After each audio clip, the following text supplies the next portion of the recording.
Бәріне сәлем достар. Бүгін үй жағдайында өте оңай рецептпен KFC жасаймыз. Бізге бар болғаны тауықтың қанаты мен тауықтың аяқтары керек. Қанаттың керек емес бөлшектерін кесіп тастап, осылай жақсылап оны бөлшектерін алып тастаймыз да салқын сумен жуып тазалап аламыз. Міне сумен тазалап алғаннан кейін керек мөлшерде тұзды саламыз.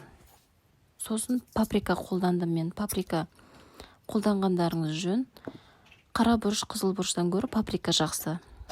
Осының бәрін жақсылап араластырып, бір жарты сағат 40 минутқа мариновкаға қойып қоямыз. Әбден тұзы, бұрышы өзіне сіңгенше. Содан соң оған біз керек жаңағы начинкасын дайындаймыз. Ол үшін бізге 2 жұмыртқа мен хрустящие курочки деген өзінің ұнтағы бар. Дайын, қазір магазиндерде дайын сатылады. Сонымен біз деген 2 жұмыртқамен кішкене мөлшерде су қойып, жаңағы хрустящие курочкиның несін ұнтағын сеуіп, қою бір смесь дайындаймыз.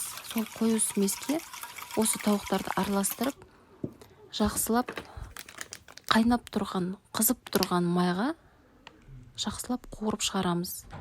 Біздің сонымен жаңағы KFC-міз дайын. Өте оңай.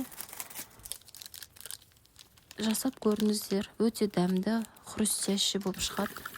Видеоның соңына дейін қарап, ұнаса лайк, комментария басып бітіріп кетіңіздер.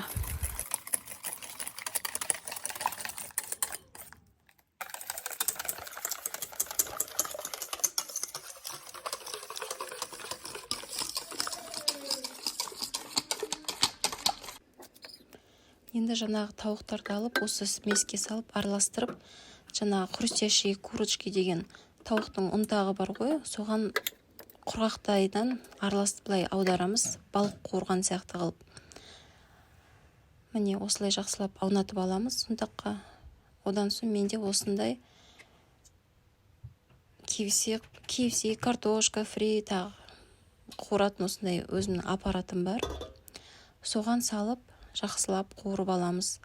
Егер сіздерде болмаса, қазанға май құйып, кәдімгі кепсердің үстіне салып қойып қуыра берсеңіздер болады. Міне осылай жақсылап салып аламыз. Май өте қатты қызып тұру керек.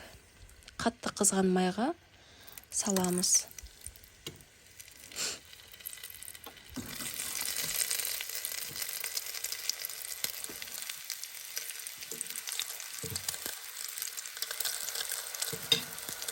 Майға салған кезде міне қараңыздар, май деген осындай шыжғырып тұру керек.